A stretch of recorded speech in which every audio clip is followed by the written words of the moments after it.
I spoke today about a very engrossing and draining and exhilarating time that we had at work. I'm a political journalist. I'm a journalist for the BBC, and we spent 5 or 6 weeks completely immersed in the MP's expenses saga, which was a huge crisis for Parliament and for many individual MPs. It was difficult work for us because it was a complicated story, but clearly a massive story and something that very much engaged our audiences. But there were a lot of dilemmas in the way in which we covered it that I spoke to people about today, about balance between the political parties, about being fair to individual MPs when things came up, about public attitudes to MPs. So that's what I concentrated on.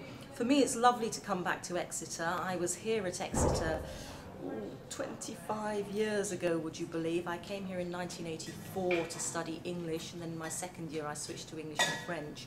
I had a wonderful time at Oxford. I think of my time here very, very warmly. I find it slightly strange because we're here to celebrate 30 years of women at Exeter, and I find it very strange that we were only the 5th year of intake, because that seems somehow terribly primitive and old-fashioned, and I find it difficult to believe. And in a way, I don't think I appreciated it so much in those days. Now it seems very strange indeed, but it's absolutely lovely to be back. It makes me feel slightly old because all the students look like my children. My advice to anybody who wants to be a journalist is to try every avenue available. So go and offer yourself up to do work experience at local radio or local TV or a local paper. You might have to work for free at the beginning. That's what I did, but on the whole, doors do open for you. And I would say, don't turn down any opportunity. You know, you might think of yourself as a writer rather than a broadcaster. I certainly did. I thought I'd go into print. In fact, it was a very nice woman at BBC Radio in Birmingham who took me under her wing and said, look, come and learn radio with me. I can't pay you, but come and learn. And that's how I became a broadcaster.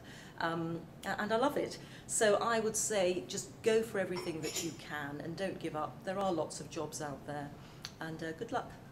Thank you.